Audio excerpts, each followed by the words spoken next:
guess we're a boutique research agency. We're very specialised. We're business to business. We are headquartered in Toronto. We operate in about 40 countries. We've been going about 40 years, and we operate quite a unique space. Rightly or wrongly, back in my manufacturer days, I would, because I'm very blue, spend a lot of time in the graphic representations of our results. Yeah. But I couldn't help myself but go to the verbatim comments first. We move for a swim in it. So much data. There's loads of numbers. Anyone who's participated in one of our surveys to say, look, it's long. And so there's a lot of insight, and part of the skill is, look, how do we surface from that? I think one of the most interesting things is you can literally not speak to someone for 10 or 15 years, and as long as you say you've treated them right and done right by them. I'm working with people now that I've worked with at Nestle as associates with Celex. Haven't worked with for 15 years, but we had a great relationship. I'd just love to go back and tell myself, look, redundancy is one thing. It's not personal. It is about the role. It's about the business at the time. You've got great skills, great credibility, and from here, good things will come. Today, we're in central London, diving deep with Andy Johnston from Advantage Group, exploring how retailers and suppliers can collaborate more effectively, navigate challenges, and create winning partnerships in today's dynamic marketplace. Get ready for insights that will transform how you think about commercial relationships. Thanks for listening to the Commercial Confidence Podcast, where industry leaders unpack the strategies that drive business success. So Andy, thank you so much for hosting us today, finding us a fantastic venue in central London. We're not allowed to say where we are, but it's a fantastic central London location. So thank you for your time. No problems. Thank you so much for having me. Yeah, it is a nice sunny day in London. So tell us a little bit about you, your career to date, how you've come to be sat where you are today. Cool. I don't know how far you want me to go back. But I left university, went to the University of Bath, was lucky enough to do a couple of placements there. One in the British Airways marketing department, one in small sports marketing agency, just to see how different businesses stacked up. Left there and thought, where do I go now? And the Times 100 at the time had a very nice little red book, which basically said, look, these are the biggest companies you could go and work for. I looked at banking, I thought about consulting, and gravitated towards FMCG. Mars, Unilever, the likes were advertising, and after a brutal round of interviews with some Mars luminaries there, I joined Mars in late 2003. So I remember it well. It was when England won the World Cup, rugby union. So I remember joining the grad scheme, a fantastic 9-10 week period of training there. So I did 9 years at Mars across various different functional roles. So sales, intercategory management, owning P&Ls, working with different customers. And then 9 years on, went to Unilever. So Unilever worked on their Asda business, then into their convenience and wholesale business. So all the time working with big brands, working across different categories, working with different functions, getting to experience different ways of working. From Unilever, went to Burton's Biscuits, so led their Tesco business. Just at the time, Dave Lewis had taken over. So an interesting sort of time when Tesco were were working with their suppliers around inflation, around Brexit. And then from Burton's over to a small SME called Annabelle Carmel, who ran a baby food business, and from Annabelle Carmel to SHS Drinks, who look after WKD, Schlur and Bottle Green, and then joined Advantage Group 4 years ago, so 2021. And having worked with suppliers on their insight, now MD for the UK business, so looking after both retailers and suppliers, but looking after entire end-to-end research programs. So all of our 360 insight that we do, all the field work that we do, and lucky enough to have a great team in the UK, great team in Toronto, our headquarters, and a great business to work for where I enjoy myself massively. Brilliant. So for those who don't know much about the Advantage Group, it's obviously been a key part of my KPIs over my career, and some good results, some challenging feedback. But just give people a sense of how does it work? How's it embraced by the industry? What behaviours does it drive or hope to drive? Yeah, so I guess we're a boutique research agency. We're very specialised. We're business to business. We are headquartered in Toronto. We operate in about 40 countries. We've been going about 40 years, and we operate quite a unique space in the marketplace. So we sit in a very privileged position between retailers and suppliers. We talk to Tesco and ask them to score and rate their suppliers. We ask their suppliers to score their customers, their retailers. In the UK, we're one of the most mature markets. We do that across a number of different channels: grocery, e-commerce, pure play, wholesale, convenience, on-trade, food service. and a love of mine because it's where I started my career, pet specialty. Yep. So it reminds me of my early graduate days. So we measure all of those on a syndicated basis, and we also work in a customizable basis for wherever two businesses have any form of external interaction, we can measure that interaction. So it's B2B research.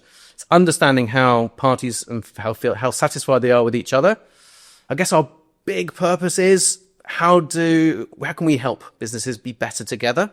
No one, when you think about what Gallup do internally, they talk about internal engagement, getting the best out of people every day. Similarly, when people go externally, how do we make sure and how do we help those two businesses improve their interaction and ultimately improve their performance as well? So it's a great spot to be. I've been there for 4 years, and now I've got this privileged position between retailer and supplier, and thoroughly enjoying it. Fantastic. Thank you.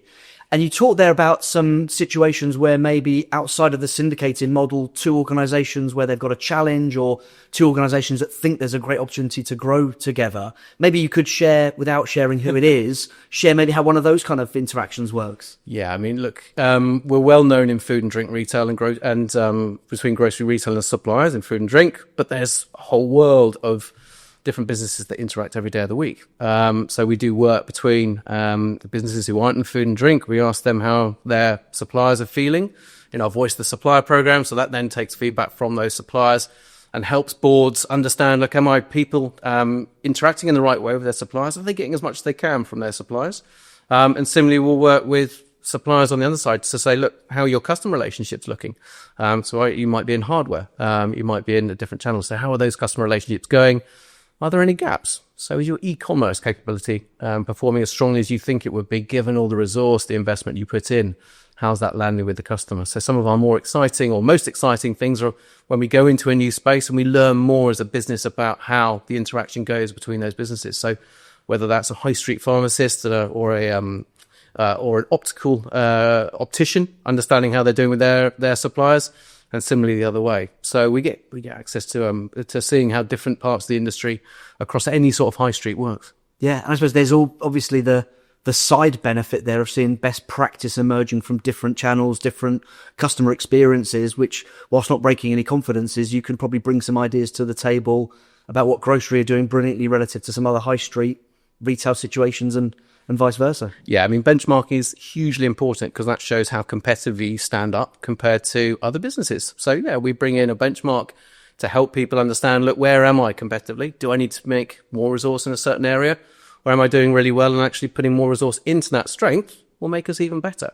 So that benchmarking gives a great visibility. And you're right. Yeah, we can compare grocery channel, how satisfaction looking on one side, and the on-trade channel, which is actually scoring lower this year. So a lot more work for suppliers and their operator partners to do to raise satisfaction levels in key areas here. Interesting. We might come back to okay. That's really interesting. So you've probably moved away from working directly for a branded manufacturer into a service business, into a consultancy arena in the most interesting 5 years in most people's lives over the last kind of 100 years, probably, given everything that happened with the pandemic. What are you seeing that is uniting supplier and retailer? What do you see that is still the big opportunities for them to come together better over the last 5 years? I guess I was unfortunate enough in a way to miss the sort of the COVID year when in 2020 it was all about video screens, but greater collaboration, more frequent meetings, a greater depth of dialogue. So since I've been in and what I'm trying to do now is take a much more 360 view, which kind of alludes to what you're saying there is, look, how are retailers scoring their suppliers? How are suppliers scoring from an industry perspective? Because at the heart of this, keen that we develop our industry standing as an advantage group, but also, given my passion for the industry, having been a new starter of 20 years now, that we are able to influence and support the industry in topics that need a bit more support or strengths that need pushing on that a little bit hard. So I'm always keen that we balance the strengths with the other side, with the opportunities. Things that retailers and suppliers are scoring each other high. So look, we're really satisfied with people. We're really satisfied with trust. So you can see the embedded relationships that exist are a really powerful force for good. The other side, and if you think about your 4-box matrix, I'm kind of going from top right to bottom left here. In the bottom left, we've got things around innovation. So both sides sort of saying, yeah, innovation's okay. Maybe it's too much of it. Is it doing the right job for the category? Is it bringing new shoppers in? Is it driving up spend? Is it driving category growth? That's probably the one executional lever that you can see that suppliers and retailers need to do that little bit more on. Down that bottom left, we've also got retail media. So both sides finding their way. And retail media is a bit like, I guess, sustainability was a couple of years ago, about how where e-commerce is as well. These are things that are low scorers that we anticipate growing. But retail media is staying in that bottom left-hand box 2 years in.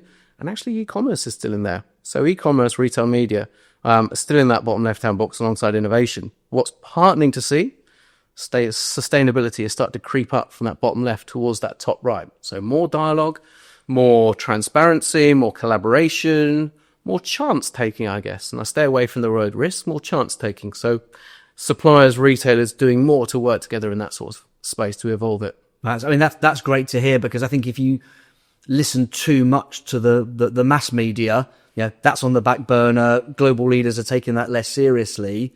I think it's fantastic to hear that actually that difficult to do topic, that collaboration opportunity is being embraced. That actually both sides are scoring each other better in that space. That's probably really heartening for people watching this and listening to this to hear that. It is, but there's still a differential. So you've still got on one side the higher scorers, and on the other side the lower scorers. But what's nice is that is shifting up. So I liken our scoring sometimes to a running race. There's first past the post, and there's last past the post. And sometimes the running race is extended, classic London Marathon. Sometimes it's a sprint and only a vest width between first and last. But what's nice is the average pace is getting faster. But what's notable is that actually that differential still exists between top and lowest. Yeah, interesting. Off camera, we were talking about brands or organisations that maybe hadn't expressed an interest in the service of Advantage Group historically. Now, without naming any names, we talked a lot about organisations who they are increasingly becoming more relevant in terms of overall category performance to retailers. They're probably putting a lot of innovation out there. Could you give us a sense of how organisations are changing, or smaller organisations are changing their thinking and maybe walking towards you about how they can benchmark and how they can collaborate better? Yeah, I mean, the what we see in terms of data is that the smaller players demonstrate greater agility. They're able to innovate. They are category contributive relative to some of their larger peers who are a little bit more established. So in a way that makes them more appealing for retailers. And so we do see quite a lot of people moving from larger FMCG suppliers towards those smaller players. And with that then comes a desire to bring the voice of the customer more prominently into their business. And we can do that, and we do that. And so we do work with smaller players, and actually they surprise us quite a lot in terms of how they perform. It's in a really nice way. And everyone assumes in your data that the big suppliers are going to do really well because they're TV advertising. But there's still, again, I go back to this differential. There's still a big differential between how bigger suppliers do it. And that's where smaller suppliers can find that niche through agility, through innovation, and through doing some really good stuff. So how do they activate through social media in a quick way that then drives demand and then drives positively out of stock scenarios in a retailer, because they've driven so much demand? And you see quite a lot of small players doing that through their marketing efforts. Yeah, we have a lot of conversations, or are having a lot of conversations at the moment around, because organisations have started or come into the industry more recently, there may be more retail media native, there may be more retail execution native, more insight, savvy. And because they are forced to think about every penny and treat every penny as if it's their own, and lots of people use that phrase, does everyone really, really think in that way? Yeah. It's really interesting to see some organisations embracing retail media in a really effective way, some organisations thinking about their retail execution, not in a carpet bomb with field sales coverage, let's get into the insight and let's sniper rifle those issues and those opportunities. I think actually there's a lot that those big organisations can learn, not just about how you innovate, but how you innovate in terms of your practices and ways of working as well. So, I don't know what the thought process for the future is about, bringing organizations together in non-conflicting ways to talk about some of those mutual learnings. Absolutely. I mean, we stand as a sort of totem of best practice. We're very privileged that we get views from suppliers on what great retailing looks like. We get views from retailers on what great supplying looks like across loads of different levers. So last year, I made a point, look, let's introduce some senior people to other people in the industry where they've got opportunities and gaps. So one supplier saying, look, I need to talk to someone about sustainability. They're really good at that. So let's create that conversation in the best possible way. And maybe as an Advantage Group, we can formalize that in a different way to have more of these sort of round tables. But for me, there's this thing, look, how do we enable best practice in the industry? If someone's scoring lower on something? How do we help them score higher? How can we connect them to the industry? Network is so important. Contact matrix is so important. So yeah, we really encourage as much best practice share as we can within the confines of confidentiality and non-compete. Yeah, no, fantastic. You and I have had similar career paths in terms of, 15 to 20 years working with branded manufacturers and then moving into something a bit different. I'd love to move on to the topic of mentoring, coaching, support, figureheads that you've looked to over your time that have really helped you with your career journey. Yeah, I guess in my formative years at Mars as a graduate, where you're doing different roles, moving through the sort of commercial gears, you pick up different mentors at a time. I guess within that, a couple of mentors have stuck with me. They're people who backed me in situations which were tough, both at work and personally as well. So people I'd speak to long into the night about a challenge I got the next day with a retailer, but also a challenge I got in my personal life. And you sort of build those sort of mentoring skills where you build up a high level of trust so that you can go to with a stupid question. And that was a key thing when I started at Mars. We were allocated mentors. And to be honest, when you're allocated a mentor, that's not quite, I think, the suitability of what a mentor should be about. It's about identifying someone you feel you can open up to. And so you have to be quite choiceful about your mentor. And I'm lucky that I'm still using the same mentor 20 odd years on. I've got a career opportunity. What does this look like? I've got an investment opportunity. What does this look like? And it's helpful that I've got that continuity. So I guess my advice is, look, find your mentor early on in your career. They could be from any sphere of influence that you experience. And they should be, they have for me certainly been perennial in how I've been navigating my own career. And I guess in preparation for this, I was just sort of thinking about some of the advice that person had given me. It's like fantastic advice. And there's a couple of times you're like, actually, I wish I'd turned left instead of taking that advice. But for the most part, it's been a really positive sort of mentoring experience. And now as MD, this is a world that is totally different to me. It's moving from beyond my sort of commercial interaction of working with suppliers and the supplier base into managing a wide group of people, managing a set of people who are geographically dispersed, who's in the UK area, but also in our Toronto business as well, and working with Toronto colleagues as well. So you're learning to lead virtually. It's something I haven't necessarily had to do in the past. So can't necessarily have the same sort of level of interaction, but I still believe in face-to-face, obviously, as the way to drive that interaction. So your mentoring shifts as you go through your career, but there's always been one that I've had permanently that has helped me all the way through the different steps. But ultimately, it's professional and personal balance in both of it. And as you talked about that shift from leaning a lot on your commercial experience through your career to date to that general management role that you're now playing. And one of the things that we did talk about off camera was that challenge around strategic turning left, strategic turning right, with limited resources, making the right decision about how to place those bets in terms of the resources you've got, both people and financial. But maybe talk to us a bit about how that's been for the last period of time. I remember Fiona Dawson at Mars once said in the leadership group, you don't have to have all the answers. And there's certainly some of me that thinks, well, actually, I've got the experience, so I should have all the answers. But actually, you don't have all the answers as a leader. You have to remember that. And what I'm lucky with at Advantage is I've got great experience across my leadership group. So someone who's been with the business 12 years, just celebrated, someone who's been with the business 5 years, and different backgrounds. So what I'm lucky with and fortunate is to have a leadership group that I can talk to about thoughts and choices around investment.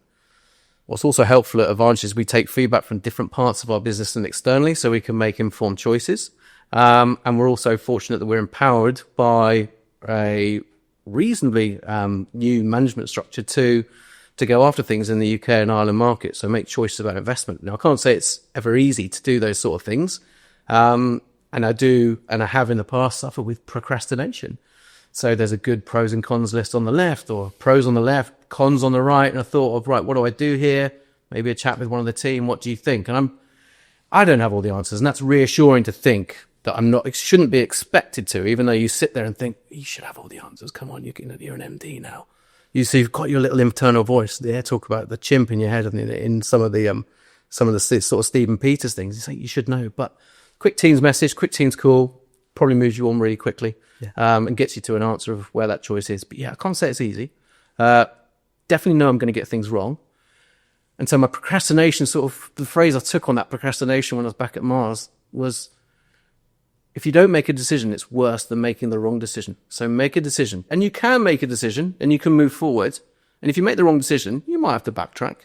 But there is a way that you can change it if you need to. So make a decision, move on. Interesting. I think one of the things that was said to me by a mentor, must be about 10 years ago. I'd just become a father. I was starting to get used to that experience of, work wasn't the be all and end all anymore. And I was trying to sort of, balance things out. I was getting quite het up about a situation with a customer, and someone said, well, no one's kidnapped your daughter, Ant. And you suddenly go, whoa, actually, I can do what you say. I can do a pros and a cons list, and I can seek experience and guidance from other people. But actually, what's the real risk attached to making the wrong decision? As long as I'm committed to monitoring the outcome of that decision really closely, it's not the full £1 million wasted investment. It might end up being £50,000, but you can put it back and you can go again. But I think that's quite a liberating thing. As you get older, you go, hang on a minute, there's much more to life than just this career that I'm trying to create, this vertical climb up the ladder. I think that's really helpful. There is, and that's important. And you have to reinforce that to people in your team to make sure that they are adjusting for the right things. Get your head out of that spreadsheet, go for a walk. Take your phone call while you're walking. And that's where in a virtual world, sometimes we're still trying to work like we did in COVID, which is head down. And actually, as you adjust to new ways of working, come into London, get to see how retailers explore, get to see and meet people face to face. There's different energies required. There's different focuses required. There's absolutely something about thinking beyond what's in the spreadsheet and rationalizing it in a way. Absolutely. I think I was very, very guilty. I'm incredibly blue energy on an insights discovery profile, almost obsessive blue. And actually realizing the power of walking away. That spreadsheet won't change just by staring at it a bit harder. Walk away and come back. Where do you get your best kind of ideas, best inspiration? It's definitely not in front of a spreadsheet, I'm sure. But no, sometimes it comes to me late at night when I'm lying in bed and I have to sort of make a note on it, phone or notepad or whatever. I email myself. Oh, do you? That's nice. Sarah, my colleague, thinks it's hilarious. All these emails from myself to myself. Oh, okay. Oh, I'll have to remember that one. I haven't thought of that. I have actually found on Teams you can do that as well. So sometimes when I'm out walking the dog, I'm like going through my to-do list and I think if I get it out of me now, by the time I get home, I'll be a better dad because I won't be thinking about it. Yeah. So actually in the same sort of way, I'm Teams messaging myself while I'm out on the dog walk, just things I've got to do. Like got to contact X, got to do Y. So yeah, that's, the dog walk helps. So I got a dog a couple of years ago, which has been a fantastic addition to the house and probably helped me out more than anyone because I'm the one out at 6 o'clock in the morning, taking it out, which is great. But I think actually, I think the fresh air is good. It helps you, well, obviously get away from the desk. It's the muscles and the energy and the blood pumping in different ways. And you start to have that refreshing, and different thought. And even sometimes you're on the train, music on, look out the window and thoughts start tumbling into your head. Now, one of the things the team has had to do with me, though, is get a whiteboard in the office because I come out with ideas that they have to rationalize them themselves. And we're sort of listing these ideas on the whiteboard, say, right, which ones are we going to go after? Which ones are we going to resource? Because I come up with quite a few. Some of them are easier than others. I think there's a nugget of advice in there for people with their own manager, isn't there? Because I've certainly worked for people who I'm quite a reflector. So I will come out of a client meeting, customer meeting, and I'll need the train ride home, the drive home, an hour or two to compartmentalize everything. But when you work with someone who's got the ideas and knows where to go next, I really like that idea of putting your boss or your colleague's ideas on a whiteboard, because actually, which one of those were you serious about versus which one was a bit of a pass, a throwaway comment? Yeah, and that's been one of my biggest learnings as I take on this role is the diversity of the team.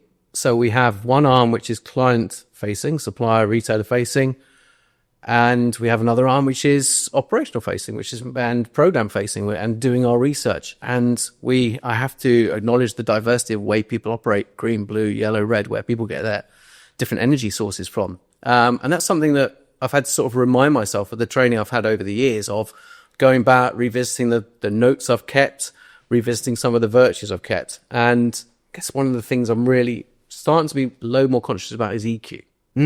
So this emotional quotient thing. So I mean, I'm not massively deep on it, but the big thing I take out is, look, you can have the IQ of anyone. You could be seriously IQ heavy, but if you haven't got the EQ, you're not going to take people on the right journey. You're not going to inspire or motivate. And that's where I check back is like, how do I make this more emotionally acceptable for people in my own ways of talking or ways of working, such that it's interpreted in the right way. And for me, it's always the easiest thing to forget about. So we're busy, there's an opportunity or a challenge or something we've got to deal with. Yeah. Only later do you say, hang on a minute, I should have just taken 5 minutes out to think about the way this is received. And I'm getting better at it. Yeah. But it's something that, because I'm quite, there's a lot of blue in the Insights Discovery profile. There's a fair bit of red as well. But you're right. Increasingly, it's just that pause, think about how it's going to be received, and actually slow down to go, to potentially go more quickly, or make sure you're going in the right direction. Well, that's it. And then even for working on teams, how many meetings do you finish at 11:01 and you're in the next one you're 1 minute late for the next one anyway? So actually you've got no prep. So there is something about, look, how do you manage your time? How do you make sure you have those pauses and breaks? How do you manage to get outside? But you need to give yourself some sort of mental adjustment. Yeah. My wife always notices I'm a nicer dad when I work away from the house. Interesting. So coming down the stairs is not enough of a transference from MD with Vantage Group to Dad, Harry and Belle. Yeah. So she's encouraging me to have a commute. Interesting. I think, as I said to you, we've just made that decision to do something similar. So it's a 10-minute drive and a 20-minute walk, 30 minutes each way. Yeah. But by being somewhere other than at home 2 or 3 days a week to crack through some tasks, and then having that separation of a podcast or a bit of music and a short drive, I can absolutely relate to that difference in terms of mindset. The local Starbucks is really disappointed to lose me, but it's working well. So no, it's a good bit of advice. We've talked a lot about the family, the day job, the taking the dog out to create that thinking time. But in a more structured personal development sense, what are you doing to kind of build what? If we talk a lot about commercial confidence, what do you do to build yours? What are your big focus areas? Ask questions. So fortunate to have very experienced people around me in the Advantage business. Some have been there a number of years, some have been there a few years, but a lot of FMCG wise experience. So talking to them helps me understand navigating the P&L, pricing things up, talking about how to deploy budgets, things like that. Look, external resources are always good. So talking and looking in on the grocer and whatever you can understand from a LinkedIn perspective about what some of those shifts are happening in the marketplace. That sort of all wrapped itself up in curiosity. So asking questions of the right people and understanding where things are tending and changing. And retail it's pretty fast paced. Stuff moves, ownership, consolidation, divestments are all happening at different points in time, and you learn about those through different sources. So understanding how those moves and shift can then impact your business. In the short term, hugely important. But one of the things I'm keen about doing is looking a bit more longer term. So we have ambitions within the Advantage business out to 2030. And to navigate towards those, we've got to do some new things. And we've got to go on certain journeys. And so what I'm trying to set aside on a more frequent basis is this sort of theory of getting off the pitch. So looking down from the stands, sitting in the stands, having a look at what's laying out in front of you, but trying to do that on a 4 or 5 year planning basis. Now, sometimes you can sit in a spreadsheet, sort of map out CAGRs going off into the future, but the things that underpin that are the events and energies that you're going to place and the resources and bets you're going to make. So I'm a big sucker for people who say, let's talk about 2030. So different industry bodies will talk about where they think it's going to go and what's going to happen. And that for me is really, really interesting, just to think about, right, I've got to do something this year to help me in 2030. What's it going to be? How do I accelerate certain things? How do I decelerate certain things? And that comes back to prioritization. And that's not easy because I can see commercial energy in a lot of these things, and I can see some things are harder and easier than others. And there's a degree of placing your bets, as we talked about earlier on as well. Well, there is, isn't it? And I'm not volatile when we're operating. That's it, and I'm not a betting man. So it's hard, and that's again, you use your network to help inform you, but ultimately the buck does stop with you. So we've had our first 2026 session as a team, thinking about what it looks like for next year, just in terms of the calendar, the shape, the resource, some of our ambitions, and we tried to play out where do we want to be in 2030. And so gathering that sort of impetus gives me real energy of, right, what can I look back on in a few years' time and say, we started that in 26 or 25, and now we're seeing the fruits of that labour. And that's not the perspective I've ever had in my career. It's been, right, where's your annual plan going to land? How are you hitting the number for this year? what are you doing this week or this month to hit the number sometimes? So you have that short term vision. Absolutely, yeah. And as much as I enjoy that longer term perspective, it's got to be right sized. You can't spend your entire life doing that because there's obviously a short term commercial impact to deliver. But yeah, I guess my commercial confidence develops from keeping all the sources alive, talking to people about what's going on, maybe listening to some of the world leading podcasts like this one, to see how different parts of our industry are doing different things. And again, as us sitting in between two great businesses, what role can we play in that to be the sort of an industry leader or an industry insight provider? Yeah, I mean, the number of insights you must get every week about what's going on and what's being talked about and where there are similarities and differences, or because there are similarities and differences, what you can do to bring parties together must make for a fascinating week. You can go for a swim in it. So much data. There's loads of numbers. Anyone who's participated in one of our surveys to say, look, it's long. And so there's a lot of insight, and part of the skill is, look, how do we surface from that? And again, how do we use tools to surface from that to give the industry what it needs? What are the things underpinning low satisfaction in retail media? What are the things that are making sustainability become more of a satisfaction-led topic for the industry? So you could go for a good swim, but we've got to help the industry. But even the conversations you must be having must just be fantastic in terms of just almost seeing how two sides want the same thing but are going about it a different way. It must be really interesting. Yeah, I mean, we see great alignment, we see misalignment. And when we do our interviews, they're great. They're really insightful. You can hear and sometimes see, if you're in person or on Teams, the interviewee sort of kick their shoes off and lean back and start to talk to you like they're on a counselling in counselling, because it's cathartic moment to get it off your chest and to talk about these things, and that then actually helps them go, okay, there's an opportunity here, or there's a different perspective I can take to unlock something. So it's really the interviews for me have been just massively insightful about what great looks like and what less great looks like. Yeah, rightly or wrongly, back in my manufacturer days, I would, because I'm very blue, spend a lot of time in the graphic representations of our results. Yeah. But I couldn't help myself but go to the verbatim comments first. Yeah. I would always go there first because it would just give me a sense of what was to come when I went back to the start and into the detail.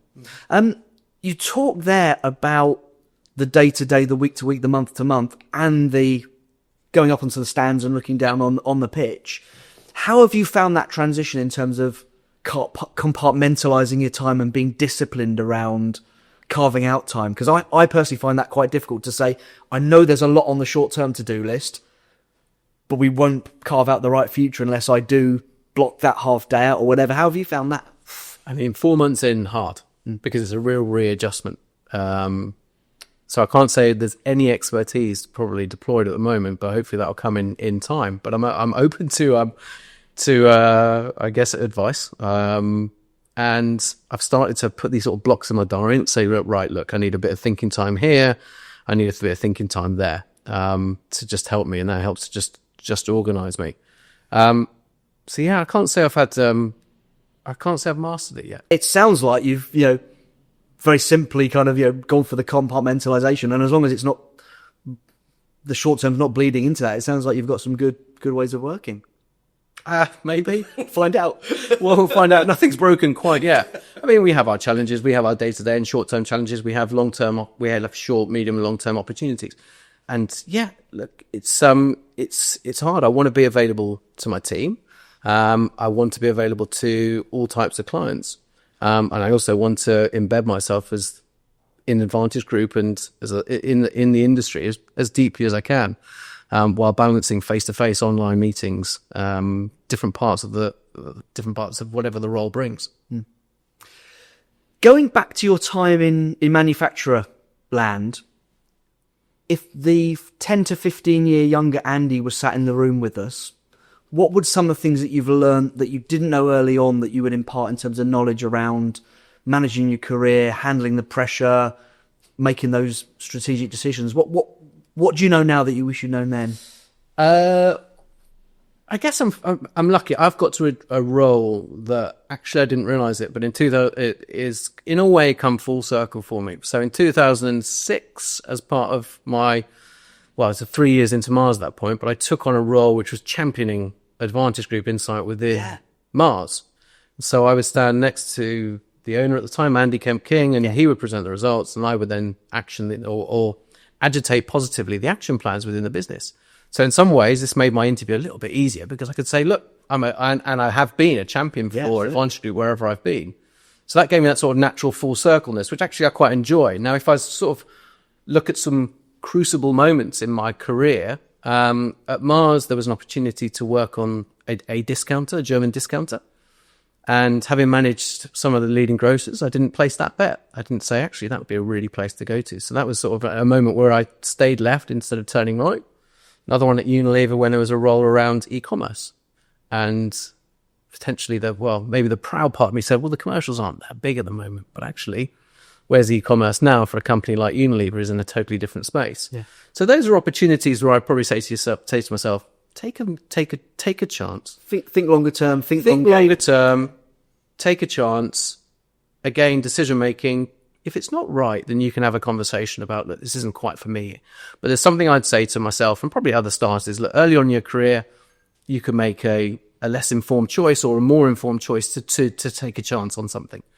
So I'd probably say that to myself. I'd say be less risk averse, take more chances broadly with my career, but also in some of my activations, my executions with retailers, make a voice for some of those bigger ideas, as it were. So I think those two would be the key ones. I guess the other thing is I've had a couple of redundancies in my career, and that's where I'll probably go back to myself and give myself a stronger talking to. So importantly, and this is the emphasis I always talk to people whose role has been made redundant. Redundancy is not about the person; it's about the individual. Unfortunately, when you're subject to that, it's hard to get your head out of it. And couple of times in my career, my role has been made redundant and I've responded in different ways. And one of those times was in COVID and I had 8 months out, new baby. It was hard, really hard. And as everyone probably knows, the roles dried up at that point. Absolutely. But I'd love to go back and tell myself back then in 2020, it'll come. Enjoy 8 months with Belle. Get to know her really well. Because my wife looks back to that time and goes, yeah, you're a beep, beep. And you weren't great. And actually, that should have been a time where I focused. Now, hindsight's great on this one. No one knew when COVID was going to do its deal, which way it was going to go. And that's when I saw the grocer advert for Advantage Group. And I'd love to just go back in time and say to myself, look, everything happens for a reason. And the best thing possible is going to come out of it, which in a way I've found has then navigated my career in a really good way for me. And I really enjoy. But I'd just love to go back and tell myself, look, redundancy is one thing. It's not personal. It is about the role. It's about the business at the time. You've got great skills, great credibility. And from here, good things will come. Yeah. It strikes me that something you've put a lot of emphasis on in your career is around network and maintaining a good network of contacts and different mentors for different reasons. And it feels like having found a great role, okay, you saw the advert, but actually you have a great network and had a great network, and that probably helped as well. Maybe not to find the right role, but certainly for keeping your sanity. Yeah, and look, when you're looking for a role, you could spend days and hours, years on LinkedIn looking for things, but you've got to go and cut the grass and go and do some things and play with your daughter. Yeah. But yeah, I mean, I will always talk positively about the power of your network. And look, sometimes my network is not non-continuous. As in, I'll talk to someone 10 years ago and then I'll pick their brains for something 10 years on. And I think that's nice about FMCG is it is quite not a closed shop, that's totally the wrong word, but it is quite it's a community. It's a community. Yeah. And there's people willing to help. And you look, I'm lucky in that Unilever and Mars, big FMCGs, there's a powerful network of people who stay at Mars, stay at Unilever, but move outwards from those places. And some head to big companies, some head to small companies. And so the power of the network really comes to the fore when you start to look at how that plays out. And then you're at an event and you know lots of people, and colleague says, gosh, you know a lot of people. I say, yeah, well, it's important. And it's not important so much when you start your career to network, to put that handshake out or that virtual handshake into the marketplace. But there is something about investing in your network to help you out. One of my dad's favorite phrases is be nice to everyone on the way up, because you never know who you'll need on the way down. And that struck me as, right, yes, you've got to treat everyone powerfully and positively when you're interacting, because you never know when you might need someone. And there's times where I don't. And I look back with regret that I haven't done that in every part of my interaction with people. But there's certain times on that where I'm actually now like, I need that. I need an accelerator into a certain channel in the UK. Who's around that can help me? And so, yeah, whenever I use LinkedIn, I use it to see what's going on, but also see who's moving where. Yeah, absolutely. I think one of the most interesting things is you can literally not speak to someone for 10 or 15 years. And as long as you say you've treated them right and done right by them. I'm working with people now that I worked with at Nestle as associates with Celex. Haven't worked with for 15 years, but we had a great relationship. I've seen the career that they've taken. I know they're bloody good at what they do. You drop them a message on LinkedIn and all of a sudden there's a sliding doors moment where you both got an opportunity to work together. And people have very long memories, and that's a great thing that, you can literally pick up where you left off. And rarely do you find someone who takes offense. Well, I've not heard from you for ages. Well, no, but there's an opportunity now to talk. Very rarely do you get that response or reaction. So anyone that's nervous, maybe that they haven't maintained a network, but is keen to resurrect a network, my advice would be just go for it. Yeah, absolutely. So if the last 3 years has taught us anything, it's that the next 3 years are going to be interesting, volatile, different. What are you predicting as being the big collaboration opportunities or potentially flashpoints between retailer and supplier? What are your thoughts on what's going to happen? Well, I'd like to think there aren't too many flashpoints, but invariably there will be on a business-to-business level where there is just misalignment. Look, no one can predict something like COVID coming again, but the businesses that are set up as powerfully for being as agile as they can will be the winners. So if there's anyone who hasn't made notes of what they did or didn't do when was it 21st of March 2020 landed and Mr. Johnston gave us his view or told us what to do in a way, then I'd get that out of the cupboard and start making sure that you're still on track with those sort of plans in case of emergency. I mean, COVID was one thing, but what's unfortunate at the moment is there are cyber attacks on our retailers, so M&S, Harrods, Co-op, and invariably that has exposed potentially some frailties, but also it's got through to the consumer that they can't necessarily get the product they want. And that's really impacted those two retailers and those three retailers, their ways of working with suppliers. So zooming cyber attack back, there's something about digital capability. That is going to be an increasingly focused area of interaction, whether it's about execution of your brands through a pure play or through a retailer's website, all the way back through to then how you are cyber secure, because that's something that hits us individually and hits us as businesses, big or small. So being sort of digitally cyber aware, hugely, hugely important. And I suppose the way that increasingly retailer systems, supplier systems will probably talk to one another and integrate, that's probably something that is on the minds of some senior CTOs and senior people in our industry right now. Absolutely. And that's beyond the sphere of what I know about day to day, but it's so easy in that there's a USB stick lying outside your office. Oh, that must be someone in my businesses, so I'll bring it in. Or are you on the phone to the right person? So am I replying to someone who is a legitimate contact or not? And those are challenges for a Vantage Group because we rely on people clicking on links. Yeah. So we've really got to think about our field work offer. What's our proposition to get great insight? How do we make sure we navigate that with visibility of who the people are behind the email so that people know, yes, this is from Advantage Group. Yeah. So I think that cyber awareness and security all the way through from how you hold your own house through to all the way you execute your brands is hugely important. I mean, health and well-being is going to be up there with various different things. That's going to permeate salt, sugar, recent sugar tax conversation around soft drinks going again. Potentially other categories will come under play for that. So I think there's quite a lot of things that could happen in the next 3 years. The winners will be the ones that are agile forwards, the ones that are scanning the horizon that little bit more than others.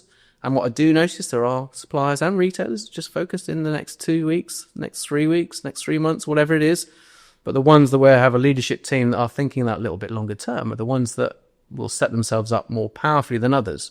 And then they're having that conversation with the retailers or the suppliers about the longer term horizon and what their ambition is. And that level of transparency then creates, I guess, need, but also reassures businesses that they're working with each other in the best possible way and they're deploying resources with the right partner. So I think definitely got a role to play in that. And you look at the predictions that come out, and you think, yeah, anything's possible. The continued rise of discounters, and that underplays itself because people are looking for value, and we do that every day in our shop. No, is value recreating an out of home and at home, or saving my pennies at home, so I can consume out of home. So I think there will be some shifts in between different channel consumptions, different ways that consumer interact with products, and the way that brands, the way that retailers scan the horizon, use TikTok, bring in different areas of their channel deployment, will be the ones that stand the test of time. And we never quite got round to talking about that level of collaboration and satisfaction in the on-trade, but maybe that's one for another day, and maybe over a pint in the on-trade. But that beverage of choice, absolutely. Or beverage of choice, absolutely. So just one last question from me, Andy, in terms of, we talk a lot at Selex about commercial confidence. And you've talked about your development plan, and you've talked about working with your colleagues. But what does commercial confidence mean for you? And what would your big piece of advice be for people about developing their commercial confidence? Yeah, I mean, it's a multifaceted phrase. Confidence obviously suggests belief in yourself, belief in what you're armed with as an individual. But stat behind that is all the activities of a great business or a great commercial function that has given you and resulting in that confidence. I mean, I guess going back to your previous question, one of the things that will not change is that businesses will need to make money in whatever way that is, to provide value for shareholders, to reinvest in their own business, to build their cybersecurity defenses, as examples. So commercial is always going to be an important part of any business. So it's a fundamental to how that business thrives and survives. So having the confidence to do that permeates into an individual, maybe from interactions with your finance team, interactions with your revenue growth management team, how you then measure it, how accurate that measurement is, whether you're talking to the factory about how to unlock COGS and improvements and things like that. And for me, that used to manifest itself in the power or the influence I have in standing in front of a retailer. So have I done my scenario planning? Do I know what NOG is? Can I calculate NOG at a moment's notice? Which was always a great interview question for people. And that for me is a sort of a really tiny manifestation of commercial confidence, of going, yeah, I can manage my numbers. I've done some scenario planning. I know where my investment boundaries are, both positive and negative. And so thinking about that and being on the front foot with that, then imbues that confidence across the table.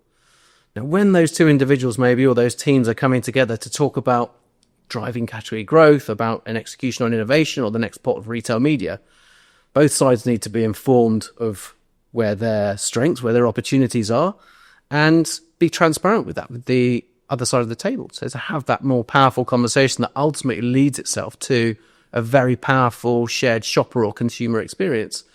So for me, there's a load of pre-prep required. That pre-prep is based on precedent. That's based on what if. That's based on some very powerful cross-functional ways of working. So is the finance team involved? Alignment. Is the RGM team involved? Is the factory finance team involved? The commercial team involved? Such that when it comes to that critical conversation, it's an easier conversation. Yeah. I once worked for a group sales director who talked a lot about being the first choice for customers. Oh. So, if there is an opportunity, do you pick up the phone to first?